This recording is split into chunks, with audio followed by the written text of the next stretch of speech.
All right. I can't believe you're making me do video. It's amazing. Wendy, this is awesome. What a view. I know. Oh, yeah, there's Heather. Cool. Welcome to our shop, which is now a studio. Yeah. Yeah. It's Crazy brilliant. time. It looks very productive. Totally. Yeah, we're putting on a show for you guys. Do you want me to take you on a little tour to see what it looks like now? Yeah, All right, I'll see what I can do. I've got like a little bit of sticky tape. Your new store. So What's that? we actually haven't physically been to your new store. Oh, you haven't. I have. Ah, all right. I'm just going to try and work out how to use my phone to kind of swap the camera angle. Maybe it's not so easy. Oh, yeah, no, got it. All right. Yeah, so high tech right now. Oh, yeah, here we go. Okay, cool. Yes. Yeah, so this is what we're working on at the moment. Yeah. Beautiful. It looks like a rusty red color something. Yeah, I think you know, it's coral. Very, very, very flattering color. So I'm just going to show you, like, this is the actual garment that we're making. Yeah, so it's kind of like the first sample in this thickness, because I was making it in a slightly thinner fabric, but we've run out of that yarn. So I've gone thicker. So we're kind of sampling to make sure the sizing's right. Beautiful. So yeah, this is so if you look out the window, that's the back of the market, which is still operating. Oh, so Queen Victoria Market's still open. Yeah, it's still operating, which is really great. I always say, come get your fresh fruit and veg from here. It's just the best place. Totally. Yeah, the yarn shelf. Yes. Very, very tidy because we're doing a lot of like in-store photo shoots in front of that now. It's normally never. Become a pro photographer. Become a pro, yeah. Overnight, I've become like, a photographer, which is, quite hilarious. Our sale rack, which, we're slowly putting things up on Insta Story to let people know what's on the rack. Okay, cool. Another yarn rack, a bit more disorganized. Right. Another knitting machine. And we've converted and our front windows have become like our mini shop. So we just make sure everything looks really beautiful in there. So if people are going past, they can call us and say, hey, I want it, and we can sort them out. So that main frontage is Victoria Road, isn't it? Yeah, on Victoria Street, which is actually a great front because a lot of people go past on trams or drive past. So, and that's Heather. Hey, Heather. It's like working. The store's looking a bit like ours. It's like the workshop. You know, the ironing board's out. It's like the ironing board's totally out. Yeah. This is my steam iron of dreams. I have to say I love this steam iron. Look at it go. Okay, cool. Yeah. So that's where we're at the moment. Okay, so I mean it's interesting, isn't it? Because we usually both of us we work towards making for the markets. And now that the markets have cancelled, it's kind of really slowed down our purpose to produce stock in a way. Yeah. Well, actually, I think in the last couple of years, my main revenue, my main place for selling is actually through bricks and mortar now. So this has actually been quite a shock, because as of, I think this year I'd only planned to do 3 markets. So so no markets, no shop. It's massive. Yeah, as you guys probably know. It's huge for all of us. So do you feel as though because at the moment you would normally be right into design and production for autumn winter, which is your main season. So how are you feeling now that you're sort of retaken the store as your workspace? It's so great to have the store as my workspace. It's bright, it's beautiful, and even though we're socially distancing, it's nice to have the atmosphere of the market and have people go past and do their market shop. I think that's really helped me feel a little bit less isolated, and you know, and locals still coming past and saying hello and Wave stuff. to the window.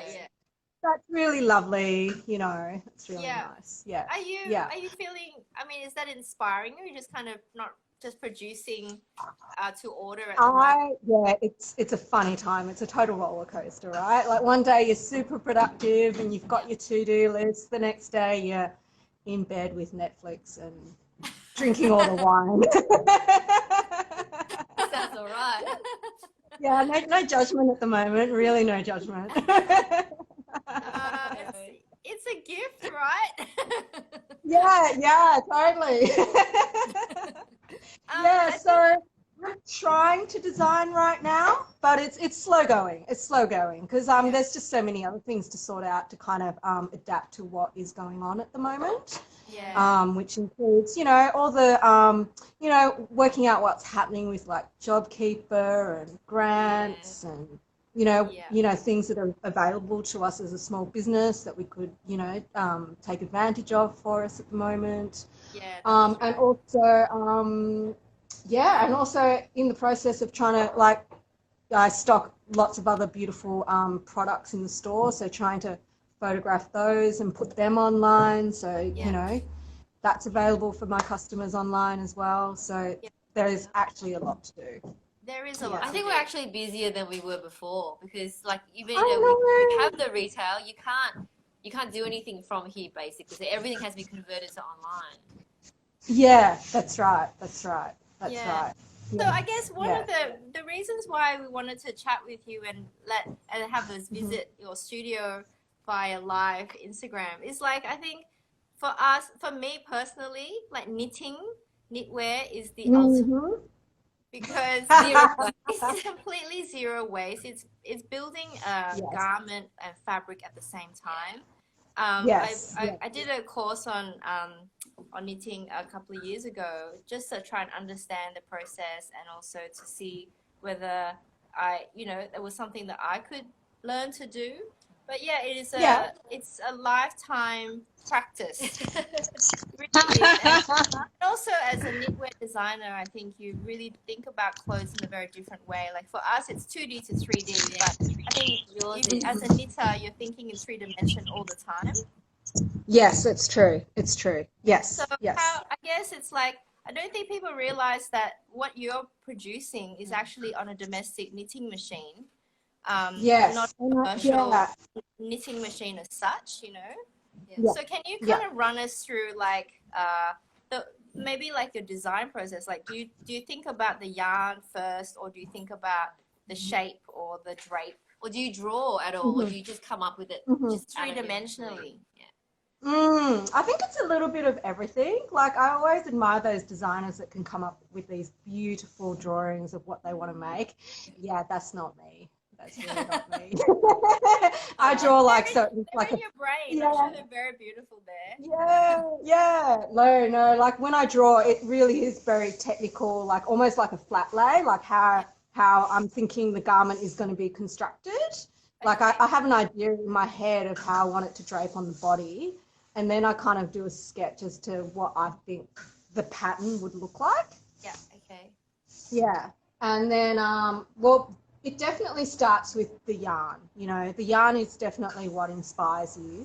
And as you can see from my yarn wall, I have a lot of yarn, and this probably isn't half of it, because I also have a studio which is doubling as my storage shed at the moment, which is it's full of yarn, because when everyone else was panic buying toilet paper, I panic bought yarn. I was just like going to my yarn supplier, should I be worried about this? Because even though I use superfine merino that's grown in Australia, it's actually processed in Italy.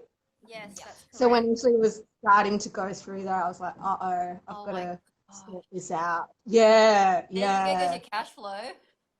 Yeah, they went my cash flow just like that. Yeah, just like that. Yeah, for sure. Yeah. Well, that's the thing, right? You don't quite know, especially if you're designing. Like once you figured out you're designing, you know how much yarn you actually need per garment. You don't know before. You don't really know beforehand. So Yeah, and you don't. Yeah, and the colors. You also don't know what colors are going to sell as well. So it's all a bit of a gamble, you know. Yeah. Yeah. So I know it's that all a bit of a gamble. what's really cool is that you do use such a variety of yarn. Although the ones that we really love of yours is like the linen yarn and the merino, like the ones that are just 100%, you know. But the blends are also great because it helps, you know, the integrity of particular types of yarns. We understand that. Yeah. So do you have like, I mean, in your process, do you preference like Australian wool, or does it not? I preference merino wool always because I think it's just that perfect combination of like quality and softness, and it wears really well. You know, like I have customers that have cardigans from like 10 years ago and they still wear them. You know, because it's super fine merino wool. So I'll always preference that. But then, you know, yeah, it's really tricky. Like when I do buy like new yarn, I do try and go like pure naturals. Yeah. But I have been also using what's called dead stock yarn. So one of my knitters, who was my knit teacher when I was studying, she used to be a designer in the late 80s. So she had a shed full of just these yarns that she's not using anymore. So she kind of went, just, you know, just take what you think you can use. So that's why I've been, you know, making some interesting stuff that's not merino wool, because I figure, okay, they aren't natural, but it's been made, so it might as well be used. Yeah, true. You know, otherwise it is a waste because it just sits there. Yeah, you come up with some really great, like the new, is it the double up one that we've had in the shop for just the last sort of month? That's the linen cotton blend. Yeah, that's from her stash. That's Exactly. Huh? Yeah. And one of the things that I saw recently on your Instagram post was about plaiting and like plating. Plating. So it just sounded as complicated as like making a jacquard weave, you know, like in terms of it being double-sided and that two sides at the same time. So I think it's interesting to know that the ability of a domestic knitting machine in producing that kind of kind of weave. So plating is a little bit different from jacquard. I've got a sample that I prepared earlier. Cool. So this is probably the one you would have seen. I'll hold it up. It's like the light's a bit funny, but it's black on one side, and then can you see the sparkliness on the other? Yeah. Beautiful. Yeah, it's that's beautiful. Is like an ultimate double-sided fabric. Reversible. Yeah, but it's actually like a really simple technique, although you do run into technical difficulties sometimes, which I'm constantly facing, which I showed with my sample, where I think there was one down here where I was knitting it, but then all these loops started appearing. Yeah, which is a mistake. It's here, so you can see in the knitting there's like these weird loops appearing. Yeah, see, that's a mistake. I mean, I quite like these mistakes, but see that also in there. There's weird little loops. Which I kind of troubleshooted the other day. So I fixed that problem, which is really great. But I'm just shall I bring the phone over so you can look at the machine? Yes, please. That'd be great. A little bit more? Yeah, we'll see how we go with this, because I might actually flip it over. Yeah, awesome. Yep. So this is actually the machine that we do the plating on. Okay. So you can see that I'll start from the very start. So what we have is these cones of yarn that we have here. Yeah. I just down the bottom. Brilliant. Yeah, and they just go through the feeder, right? And that's a single. But what I could do is actually thread up another one and go up. See how there's one on the other side? Yeah. So I could go up here. Yeah. And that's and then what happens is it comes through here. Yeah. And then it gets threaded into the carriage here. Yeah. Awesome. Yeah. So what happens is if I'm plating, what can happen is we can have another yarn. Yep. that actually comes through. So from there, I'm just going to do it, which is kind of awkward. so you're doing it at the same time. Yeah. Yeah, exactly. So both yarns are knitting at the same time, but it literally sits, one yarn actually sits behind the other. You can kind of see what's happening there. Okay. Yeah. Cool. Great. So when it goes through and knits a row, it actually physically places one yarn behind the other. Yeah. Oh my god. And that's how you get a two-sided fabric. Yeah. So you can choose and what I'll do type of combination of colors or Exactly. But when you start playing with colors and color combinations and different types of yarn, that's when it can become a bit of a challenge, because different yarns will feed through the machine a little bit differently, because what happens, like different yarns have different properties. So merino is nice and beautiful to knit with because it's got this like natural spring. So it's kind of a little bit elasticated almost. It's got a bit of bounce, I would say. Whereas something like linen and cotton has no give. So it knits totally differently. And actually, you know, as much as I love linen, it is actually not very nice to knit with. Yeah. It's also hard to sew with. Yes. Oh, interesting. Because I thought linen would be like cotton. It depends. If like it's a heavier weight. If it's a heavier weight, great. You know, but if it's a, yes. it's a fine open weave. Yeah, and there's no give. It's more like there's no give. It's hard to explain that. There's slides all over the place. I'm sure you're experiencing on the knitting machine. Yeah. So yeah, I have the same problem. There's no give when you put it in the machine. And like when you think about knitting, like knitting is basically making lots of interconnected loops, right? Yes. So you want that give so you can make the loops. Yes. Yeah. So the interesting thing too probably would be like the amount of yarn, because if there is give, there's like a bit of stretch. So when you're making knitting a linen garment, you would need so much more yarn. I imagine. No, it works out the same. Okay. It's more just the process of like when you pull the carriage across, you feel like this real resistance. Yeah. Oh. Yeah. Okay. It just feels harder to work with. Yeah. Like I'll pull the carriage across so you can see what a row of knitting actually is. And it, you know, it looks like, wow, this is so quick. But yeah, this is just one part of it. So I'm just going to pull the carriage across. Okay. So this is literally knitting one row. Wow. Yep, that worked. Yeah. I'm like, just my luck, it'll fall off the machine just as I'm doing a live demo. Yeah, awesome. So literally that's what you do. Yeah. But yeah, of course there's more to it than that, because what you're doing is basically you can see it's a bed of needles and each bed represents a stitch. Yeah.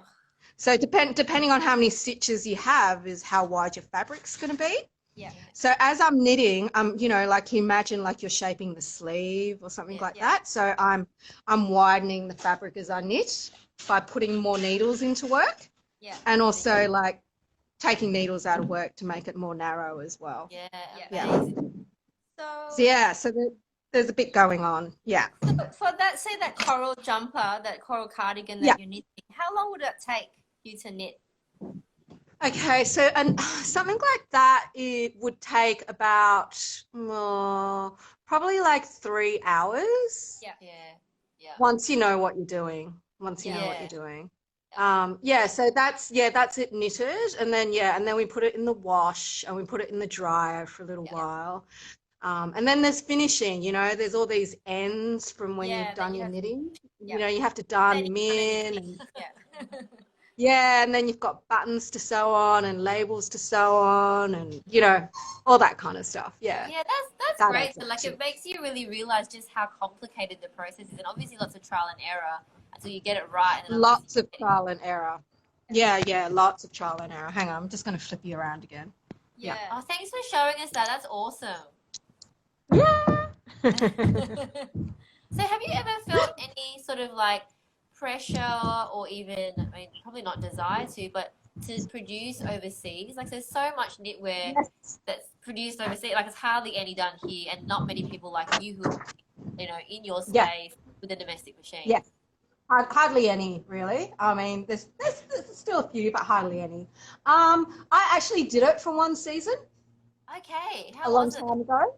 Yeah, it was interesting because I was supplying quite a well-known label who has stores all over Australia, and their production manager kind of contacted me and kind of went, I love what you do. Have you considered taking it overseas so you can scale it up? And I already had my reservations. I was like, oh, I don't know if I can, you know, because the thing is when you take it overseas, your quantities have to jump like massively. Like, you know, I think when and I was like, oh, I don't know if I have the quantities, and you know, and just like the way I make, you know, it's just me. Like if I have an idea, I just do it. I don't really have to explain it to anyone. Yes, So it's all that kind of things. Like I'd never written, you know, like you have to prepare like text packs, you know, like all the you got to prepare all the information so they can understand exactly what you want. And I'd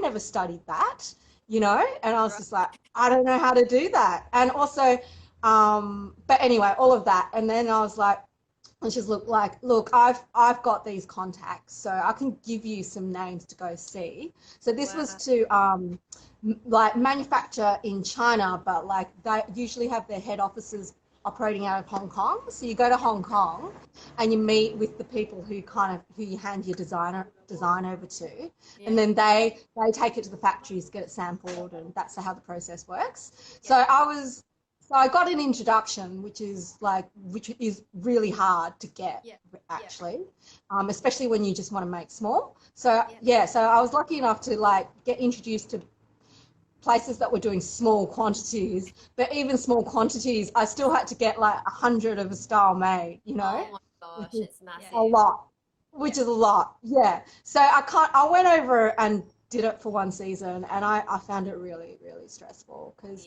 I just found the thing is you never really get what you want, you know what I mean? Because especially because this is the first time. It's compromising all the way, which I kind of learned. Like I learned how to compromise through that, which I think is a good skill to have as a designer, but I didn't want to compromise that much. Like I still managed to get some really great styles out of it, which I sold over many years because I just had that's the reality, right? I was just like, okay.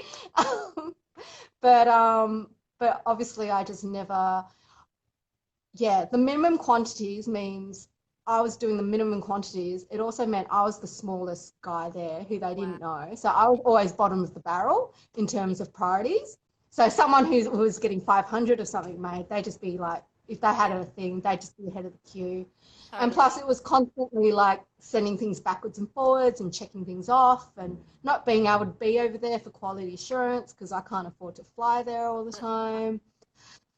It was really stressful. And I didn't, and the thing is, you know, I mean, if you wanted to work with someone for like 3 or 4 years and get a relationship happening and you had the volumes, you could probably make it work. But I never want to be someone who makes that much of one garment.